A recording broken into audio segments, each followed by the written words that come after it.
أما بعد فأعوذ بالله السميع العليم من الشيطان الرجيم بسم الله الرحمن الرحيم ولا تقولوا لمن يقتل في سبيل الله أموات بل أحياء ولكن لا تشعرون صدق الله مولانا العلي العظيم وبلغنا رسوله النبي الكريم ونحن على ذلك لمن الشاهدين والشاكرين والحمد لله رب العالمين. اللهم صل على سيدنا محمد وعلى آل سيدنا محمد وبارك وسلم. اللهم صل على سيدنا محمد وعلى آل سيدنا محمد وبارك وسلم. اللهم صل على سيدنا محمد وعلى آل سيدنا محمد وبارك وسلم. اللهم صل على سيدنا محمد وعلى آل سيدنا محمد وبارك وسلم. گزشتہ جمعے کو سید الشہداء تمام شہیدوں کے سردار حضرت سیدنا امیر حمزہ رضی اللہ تعالی عنہ کی شہادت کے عنوان سے آپ کے فضائل اور مناقب بیان کیے اور عرض یہ کہا تھا کہ 10 محرم الحرام کو وہ بڑے زور شور سے جلوس نکالتے ہیں سیدنا حضرت حسین رضی اللہ تعالیٰ عنہ کی شہادت کا، اور یوم شہادت وہ مناتے ہیں. تو میں اس عنوان سے بات شروع کیا تھا کہ اسلام میں کوئی ایک آدھ شہید تھوڑوں میں نہیں ہے کہ جن کی یوم شہادت منائی جائے، یا پھر اللہ تبارک تعالیٰ نے مقام اور جو ہے بلندی کا ترازو ہمارے ہاتھ میں نہیں دے دیا. ہم جس شہید کو چاہیں بڑا کر دیں، جس کو چاہیں چھوٹا کر دیں، وہ بھی نہیں ہے. یہ غلطی ہماری ہے، آپ کی نہیں، کہ ہم نے شہداء کے مقام کو آپ کے سامنے رکھا نہیں ہے. میں نے یہ بتلایا تھا کہ آپ کسی شہید کی میت کے پاس اس کے رشتہ دار بیٹھ کے روئے ہوں گے، کسی شہید کے لیے اس کا باپ رویا، کسی شہید کے لیے اس کی ماں روئی، اس کے بھائی روئے، ٹھیک ہے، لیکن اس شہید کو کیا کہو گے جس کے ٹکڑوں کے پاس بیٹھ کر خود امام الانبیاء صلی اللہ علیہ وسلم روئے،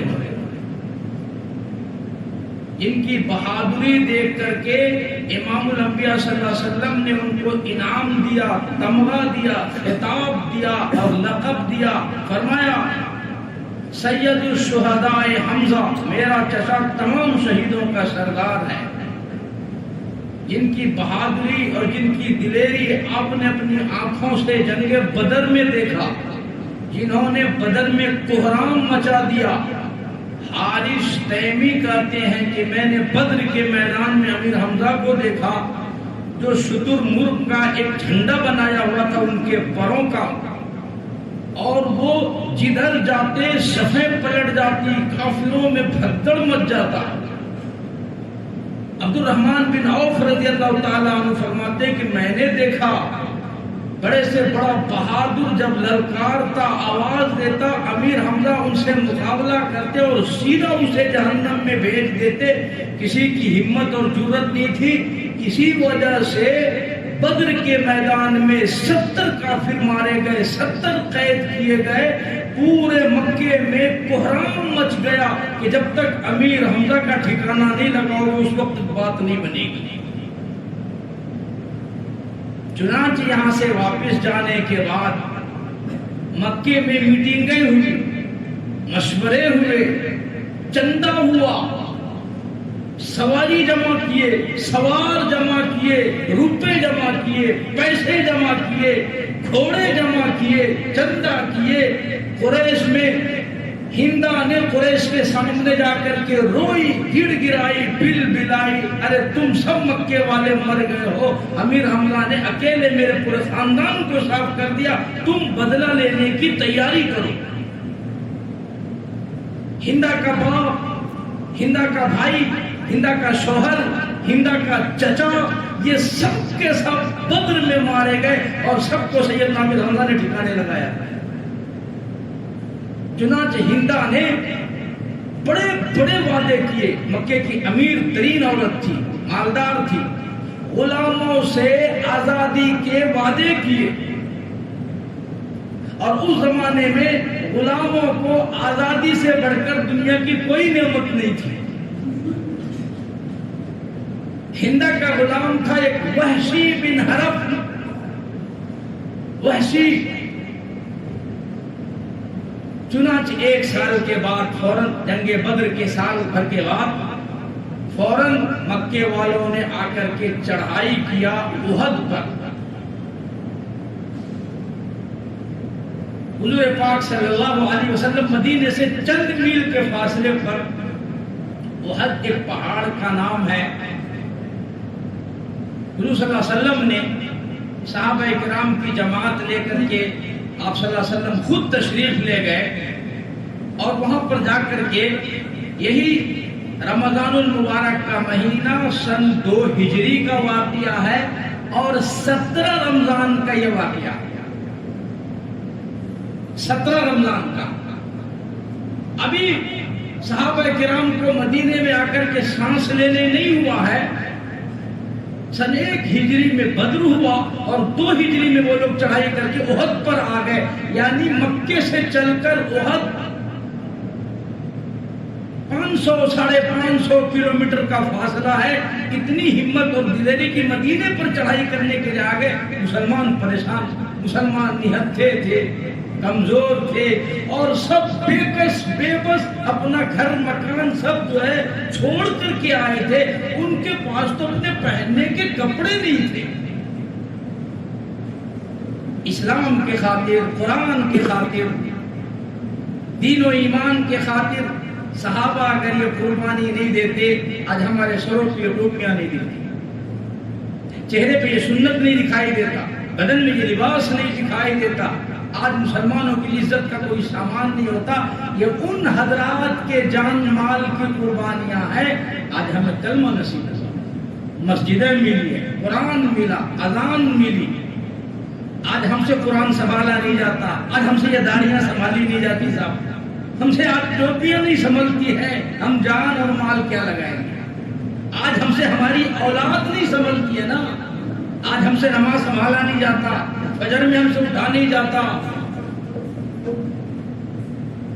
صحابہ کرام گئے، اللہ کے رسول صلی اللہ علیہ وسلم نے 40 آدمیوں کی ایک چھوٹی سی جماعت بنائی، اور احد کے ایک چھوٹے سے جو ہے غار تھا، درہ تھا، جہاں وہ ایسا پوائنٹ تھا کہ آپ پہاڑ کے پیچھے سے اگر گھوم کر کے واپس اس درے پر آ جائیں جو اونچی جگہ پر تھی، تو نیچے تمام لوگوں کا تیر سے، تلواروں سے نشانہ بنا سکتے تھے، وہ ایک پوائنٹ کی جگہ تھی۔ چنانچہ آپ صلی اللہ علیہ وسلم نے بعض روایتوں میں آتا ہے کہ 40 بعض میں آتا 50 آدمیوں کی ایک تیر اندازوں کی جماعت بٹھائی، بھائی تم یہاں بیٹھے رہنا، ہماری شکست ہو یا فتح ہو، تم نے یہاں سے نہیں ہٹنا ہے، اس لیے کہ یہ جگہ خالی ہوگی۔ تو اس پہاڑ کے درے کے پیچھے ایک چھوٹی سی نہر تھی جو پہاڑ کے پیچھے سے ہو کر کے آتی ہے۔ الحمدللہ اس فقیر کا اس درے پہ چڑھنا ہوا، معائنہ کرنا ہوا، گیا اور جا کر کے دیکھا وہ جگہ۔ چنانچہ جنگ شروع ہوئی، ابتداءً مسلمانوں کو فتح نصیب ہوئی، پہلے پہل میں فتح نصیب ہوئی، اور وہ میدان جنگ میں نہیں ٹھہر سکے، تھوڑی دیر میں ہی ان کے قدم لڑکھڑا گئے، اکھڑ گئے، اور میدان جنگ سے وہ لوگ بھاگ کھڑے ہو گئے۔ تھوڑی دیر کی مزاحمت میں اور تھوڑی دیر کے مقابلے میں ان لوگوں کو شکست ہوئی، اور مسلمانوں کی فتح ہوئی اور میدان چھوڑ کر کے وہ لوگ بھاگ کھڑے ہوئے. صحابہ کرام نے دیکھا کہ بھئی ہماری فتح ہو گئی تو صحابہ کرام مال غنیمت اکٹھا کرنے میں لگ گئے, مال غنیمت جمع کرنے میں لگ گئے. علماء نے لکھا ہے کہ جب صحابہ مال غنیمت اکٹھا کر رہے تھے تو یہ جو جماعت, تھوڑی سی جماعت 40 آدمیوں کی یا 50 آدمیوں کی بیٹھی ہوئی تھی, ان میں آپس میں اجتہادی اختلاف ہوا. اجتہادی غلطی سمجھتے نا, اجتہادی یعنی کسی بات کو سمجھنے میں یس اور نو کی غلطی آ جائے اس کو اجتہادی غلطی کہتے ہیں. چنانچہ ان میں آپس میں اختلاف ہوا.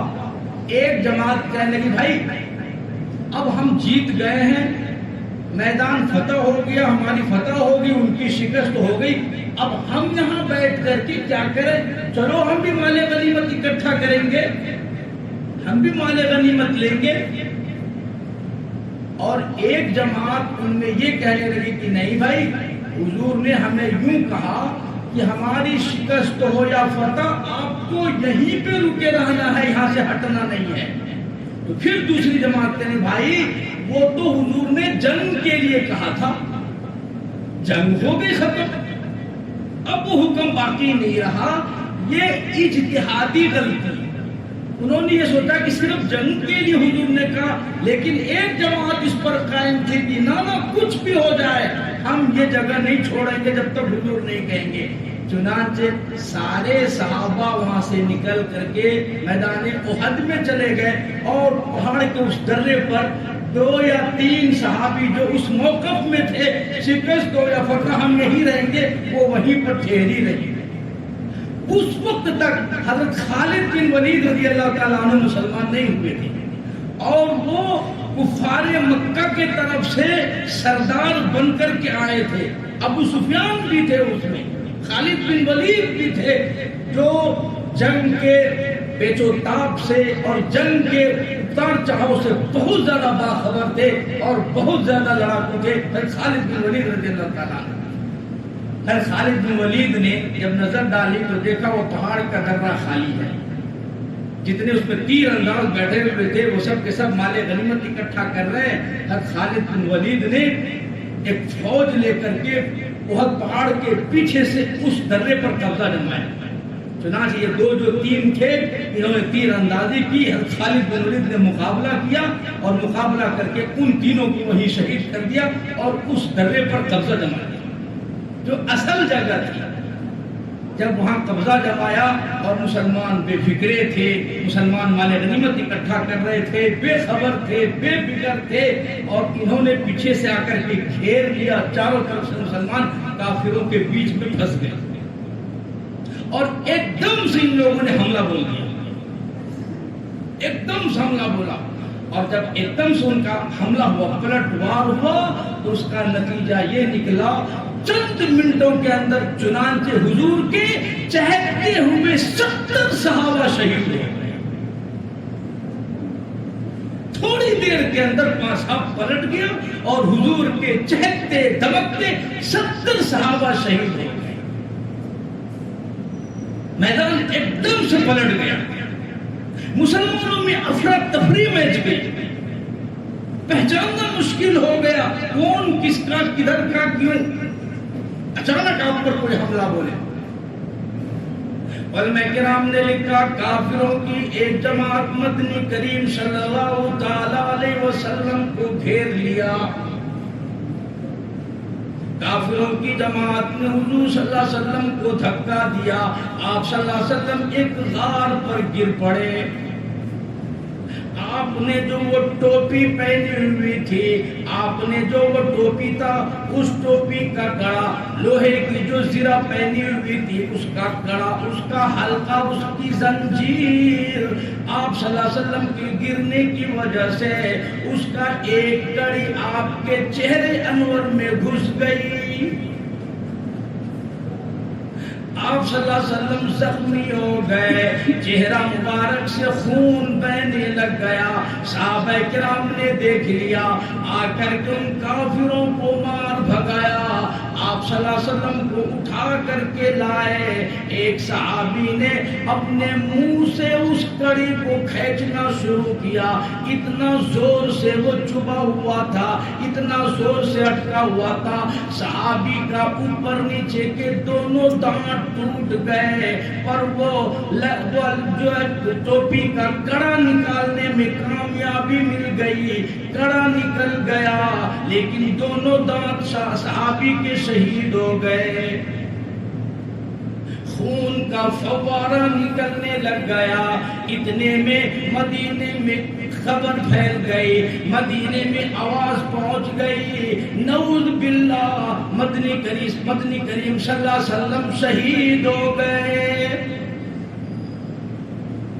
مدینے میں خبر پھیل گئی, مدینے کے یتیم نے کوہرام مچا دیا, ہمارا وارث کون بنے گا. مدینے کے بیواؤں نے چیخنا چلانا شروع کر دیا, ہمارا وارث کون بنے گا. مظلوم روئے, بے کس روئے, بے بس روئے, یتیم روئے, محتاج روئے, اپاہج روئے. مدینے کے غریبوں نے کوہرام مچا دیا. حضور صلی اللہ علیہ وسلم کے شہید ہونے کے بعد ہم دنیا میں جی کر کیا کریں گے.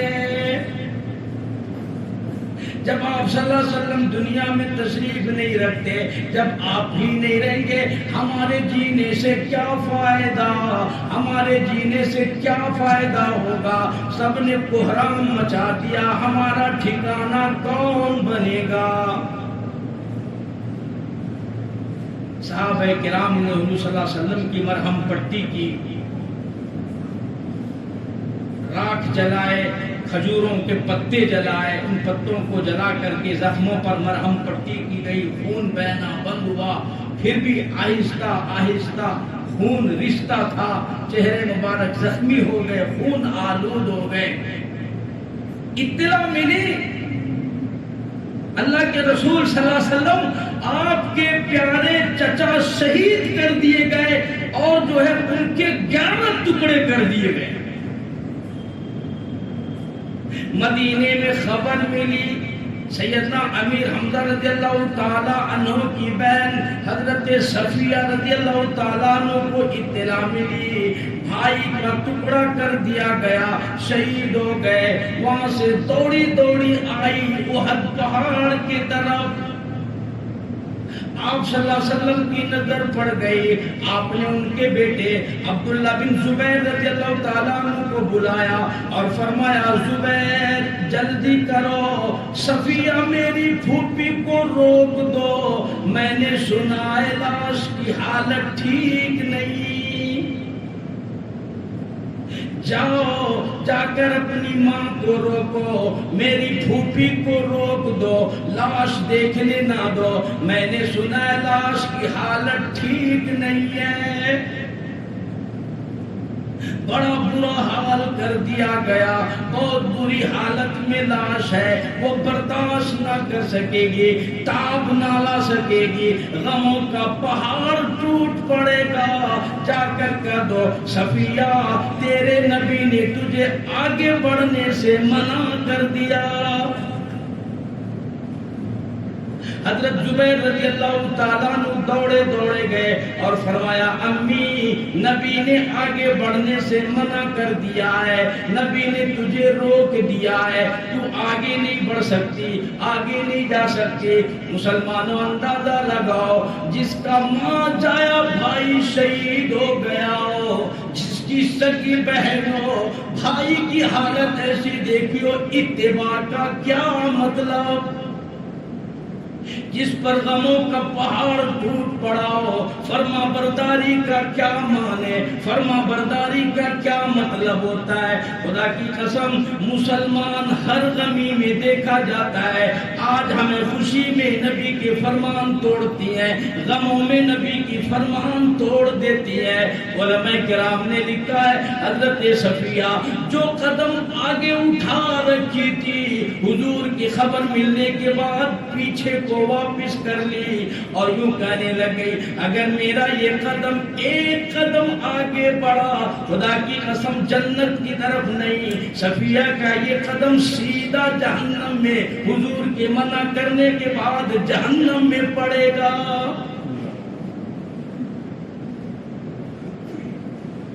واہ صفیہ، کیا کہنا تیرے سیرت کا، تیری فرما برداری کا، وفاداری کا۔ غموں میں بھی آپ نے حضور صلی اللہ علیہ وسلم کے دامن کو نہیں چھوڑا، دکھوں میں بھی نہیں چھوڑا، تکلیف میں بھی نہیں چھوڑا۔ کچھ بھی ہو جائے ہم اللہ کے ہیں بس۔ چنانچہ صفیہ نے کہا بیٹا جاؤ جا کے میرے محبوب کو کہہ دو کہ جب سے صفیہ نے کلمہ پڑھا ہے نا صبر کرنا سیکھ لیا ہے، آپ غم نہ کرو، ہم نے سن رکھا ہے لاش کی حالت ٹھیک نہیں ہے لیکن ہم نے قرآن پڑھا ہے۔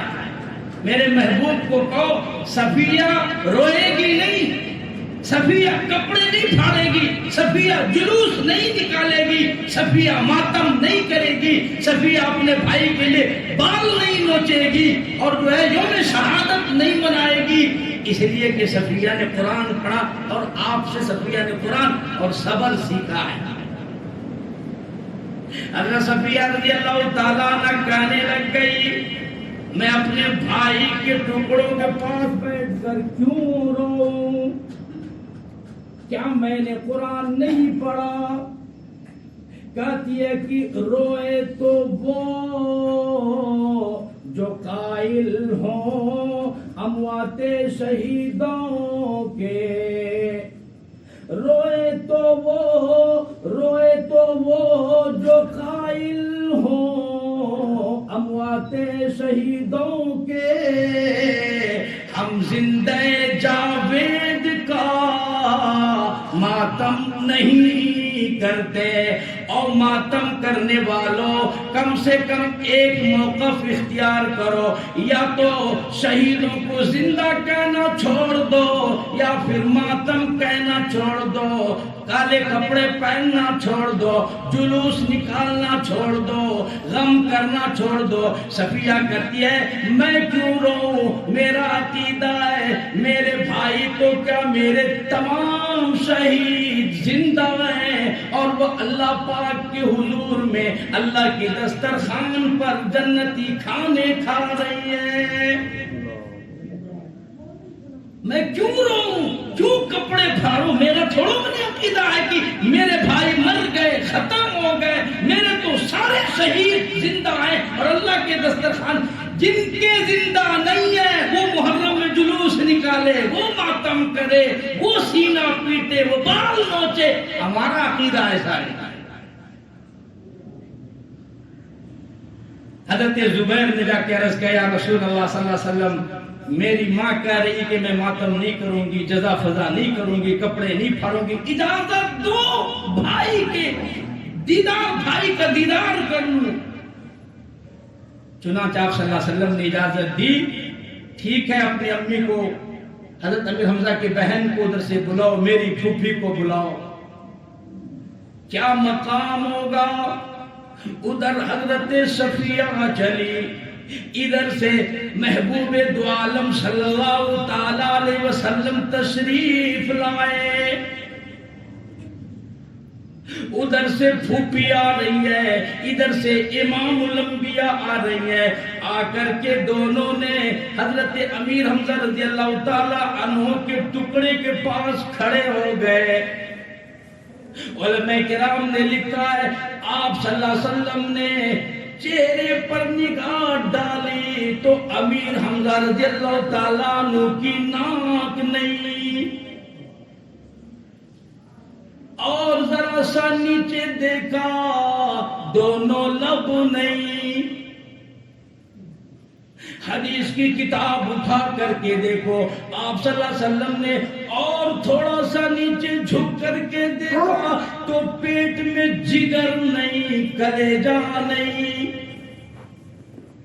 ادھر ادھر نظر ڈالی، دونوں کان نہیں، دونوں ہاتھ نہیں، دونوں پیر نہیں، کم سے کم آپ صلی اللہ علیہ وسلم کے پیارے چچا کا 11 ٹکڑے پڑے ہوئے، رب ذوالجلال کی قسم کھڑے نہ رہ سکے، بیٹھ گئے، آسمان کی طرف چہرہ اٹھایا، او بے نیاز بادشاہ، او زمین و آسمان کے مالک، او میرے پروردگار، دیکھ نہیں رہا میرے چچا کا کیا حال ہو گیا، او میرے مالک، او بے نیاز بادشاہ، اگر تو اسی طریقے پہ راضی ہوتا ہے، مجھے اپنی عزت کی قسم، میں اپنے پیارے چچا کی اور سارے مسلمانوں کی اسی طرح سے ٹکڑے کروا دوں گا، لیکن تو اب تو راضی ہو جا، اب تو مان جا، او میرے مالک، تجھے راضی کیے بغیر میرا کوئی چارے کار نہیں، اگر تو اسی طرح راضی ہے تو اسی طرح میرے فرما برداروں کے، وفاداروں کے قیمہ بنتا چلا جائے، تیرا دین بلند ہو جائے، میرے پروردگار مجھے کوئی غم نہیں ہے، کوئی دکھ نہیں ہے۔ آپ صلی اللہ علیہ وسلم کی آنکھوں میں آنسو ہے، سینہ زور زور سے دھڑک رہا ہے، برداشت نہیں ہو پا رہا ہے، آپ بیٹھ گئے، کلیجہ پکڑ کر کے بیٹھ گئے، غموں کا پہاڑ ٹوٹ پڑا، اور میرے پروردگار، میرے شیر دلیر جیسے بہادر چچا کا کیا حال ہو گیا۔ اللہ کے نبی نے فرمایا تھا، اسد اللہ و اسد رسولی، میرا چچا میرے پروردگار کا شیر ہے، میرا بھی شیر ہے۔ ادھر اتنا دکھ ہے، ادھر اتنا غم ہے، اور اس دکھ پر، غم پر اگر کوئی چڑھانے والا آ جائے تو زخموں میں نمک جیسا رگڑنے جیسا ہو جاتا ہے۔ ادھر پہاڑ پہ کھڑی ہو کر کے ہندا آواز دے رہی ہے، ادھر سے ہندا آواز دے رہی ہے کہ محمد دیکھ، آجا دیکھ لے، میں تیرے پیارے چچا کا ادھر دیکھو جگر چبا رہی ہوں، کلیجہ چبا رہی ہوں۔ وہ جگر اور کلیجہ ہندا نکال کر کے لے گئی تھی، جس کا باپ، شوہر، بھائی، بیٹا، چچا، تمام رشتے دار احد میں، بدر میں مارے گئے تھے، اس کا بدلہ لے رہی ہوں۔ چنانچہ ہندا نے امیر حمزہ کے جگر کو منہ میں لے کر کے چبایا۔ حدیث کی کتابوں میں لکھا کہ عورت ہو کر کے نگلنے کی کوشش کی، لیکن نگل نہیں سکی، تھوک دی،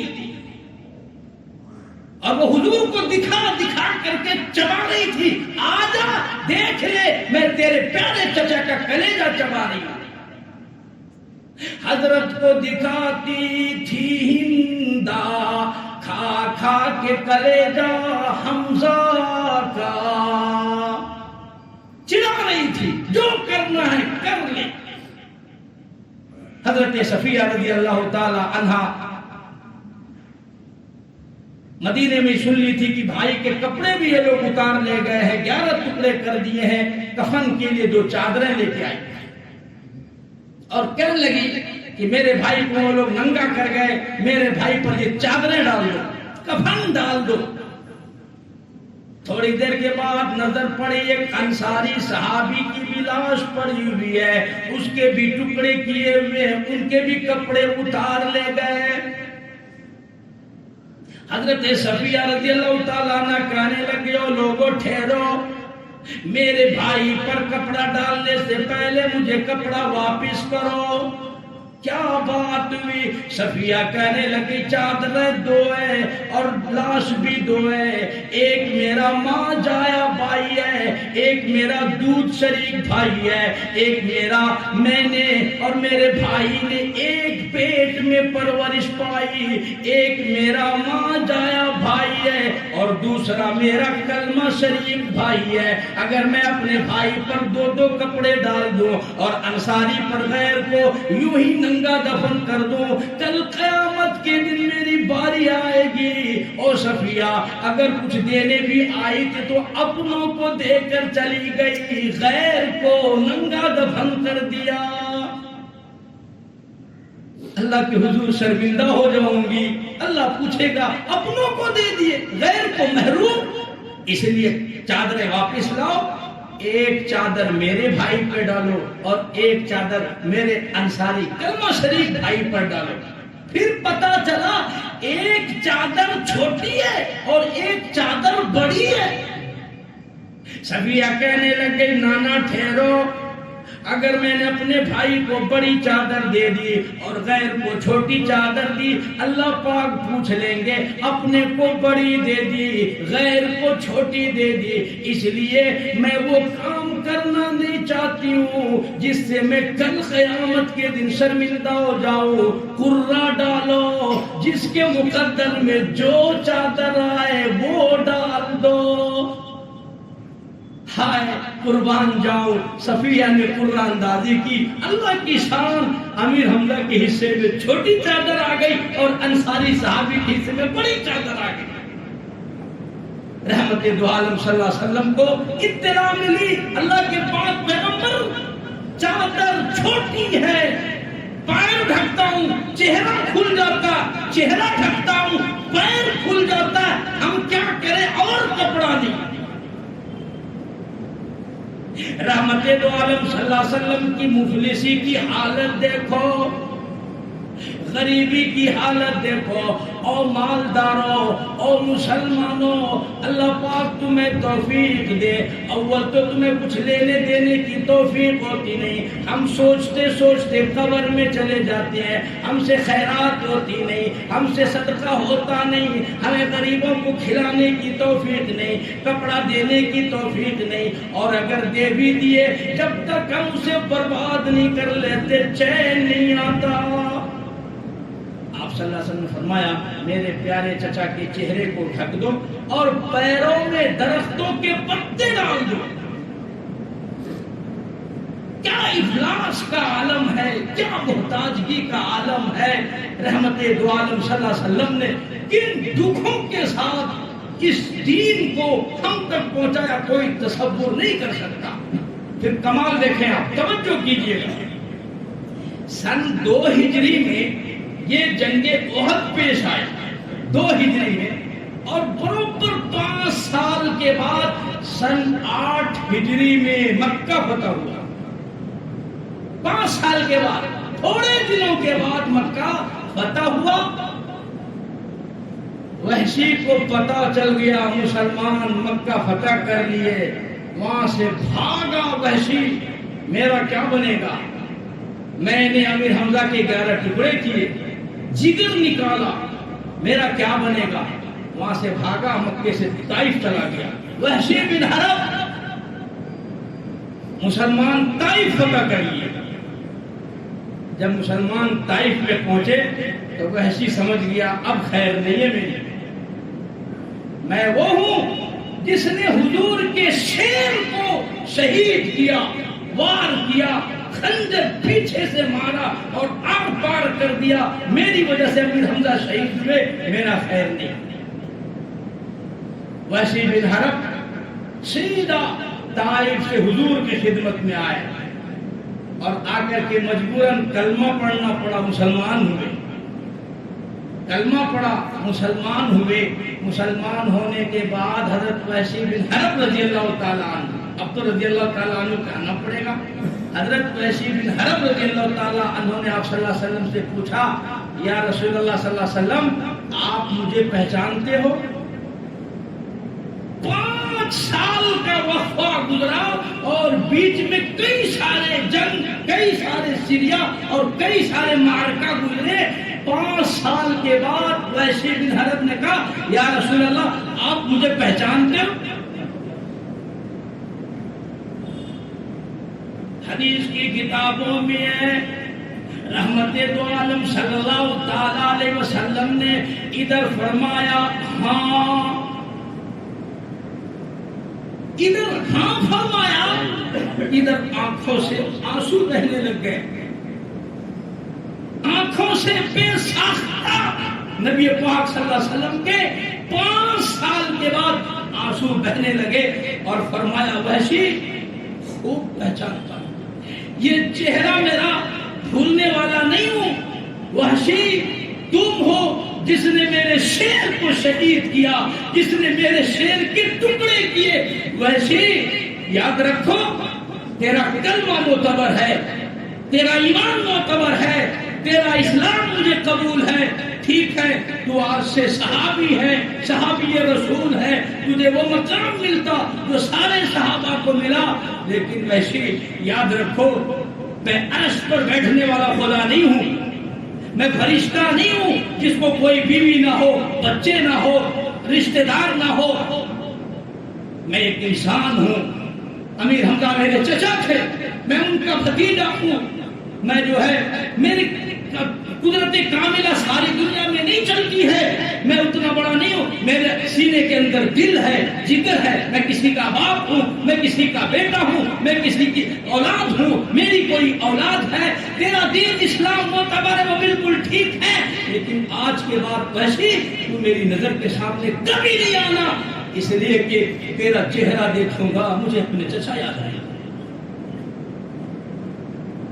حضرت وحشی بن حرب رضی اللہ تعالیٰ عنہ فرماتے میں ہر وقت روتا رہتا میرے پروردگار مجھ جیسا بد نصیب کوئی ہوگا جو کلمہ بھی پڑھتا ہے، نماز بھی پڑھتا ہے، جو روزے بھی رکھتا، حج بھی کرتا، لیکن اللہ زیارت سے محروم ہے، نبی کے چہرے کو دیکھ نہیں سکتا، نبی کی مجلس میں بیٹھ نہیں سکتا، نبی سے سلام مصافحہ معانقہ نہیں، حضور نے منع کر دیا تو سامنے آنا نہیں۔ حضرت وحشی بن حرب ہر وقت روتے رہتے، ہر وقت روتے رہتے اور یوں کہتے میں مدینے کی دیواروں اور کھجوروں کے درختوں کی اوٹ لے لے کر کے آپ صلی اللہ علیہ وسلم کے چہرے انور کا دیدار کرتا رہتا، ساری زندگی میں آپ کے سامنے کبھی نہیں آئے۔ سنو اسلام اور ایمان اور عشق اور محبت اسے ہوتی، ہر وقت دعا مانگتے اللہ تو اس کی مکافات کرا دے، اللہ اس گناہ کو دھلا دے، یعنی جس طرح سے میں حضور کے شیر کو شہید کیا اس کا بدلہ اسی دنیا میں ختم کر دے، مجھ سے کوئی اچھا کام لے لے۔ اچھی طرف تھی، لگن تھی، محبت تھی، عشق تھی۔ حضور کی وفات کے بعد مسیلمہ کذاب نے نبوت کا دعویٰ کیا اور مسلمانوں کا سب سے بڑا دشمن بن کے کھڑا ہوا، وہ چیلنج کیا، نبوت کا دعویٰ کیا۔ حضور کی وفات کے بعد ابوبکر صدیق رضی اللہ تعالیٰ عنہ کی زندگی میں مسیلمہ کذاب کو حضرت وحشی بن حرب نے جہنم پہنچا دیا، ہاتھ لگا کر مسیلمہ پر حملہ کیا، اور حملہ کرنے کے بعد یہ جو اسلام کا بڑا دشمن تھا، بڑا فتنہ تھا اور بڑا سرغنہ تھا، اس وقت کا وہ فرعون تھا، حضرت وحشی بن حرب نے اس کو جہنم بھیجا۔ اس کے بعد اطمینان کا سانس لیا، میرے پروردگار کفر کی حالت میں شیر کو اور اسلام کی حالت میں فرعون کو میں نے جہنم میں بھیجا، اللہ مکافات ہو گئی، اب مجھے کوئی غم نہیں ہے، اللہ مجھے اٹھا لے، شہید کر لے، اب مجھے کوئی ذرہ برابر تردد نہیں ہوگا۔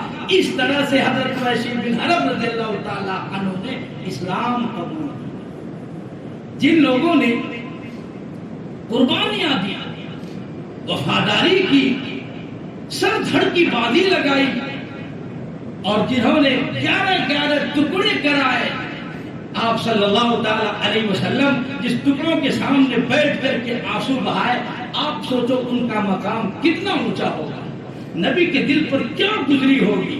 اس لیے کہتا کہ بحر غفلت یہ تیری ہستی نہیں، دیکھ جنت اس قدر سستی نہیں، بحر غفلت یہ تیری ہستی نہیں، دیکھ جنت اس قدر سستی نہیں، رہ گزر دنیا ہے یہ بستی نہیں، ہوش کر کچھ جائے مستی نہیں، دنیا ہے یہ کھیل تماشے کی جگہ نہیں ہے، تیرے مستی کرنے کی جگہ نہیں ہے کہ سنڈے مستی کرو. جنت اتنی سستی نہیں ہے. جنت اگر اتنی سستی ہوتی صحابہ اپنے جانوں کی 11 ٹکڑے نہ کراتے. آج ہمیں گھر میں بیٹھ کر کے جنت حاصل کرنا چاہتے ہیں. اسی کو علامہ اقبال نے کہا ہے آج بستر سے اٹھ کر مسجد جانے کی ہمت نہیں ہوتی ہے اور قبر سے اٹھ کر جنت میں جانے کی تمنا ہے. اس سے بڑی بیوقوفی کیا ہوگی؟ اس لیے سچی پکی توبہ کرو. اللہ ہمیں صحابہ کرام جیسا جذبہ نصیب فرمائے، شوق نصیب فرمائے، درد نصیب فرمائے، غم نصیب فرمائے، حضور کی اتباع نصیب فرمائے، شریعت نصیب فرمائے، طریقہ نصیب فرمائے. خوشی میں غمی میں کبھی بھی اللہ اپنی نافرمانی سے سب کو بچائے. اللہ پاک ہم تمام کو کہنے سے سننے عمل کو توفیق عطا فرمائے. آمین. آخر دعوانا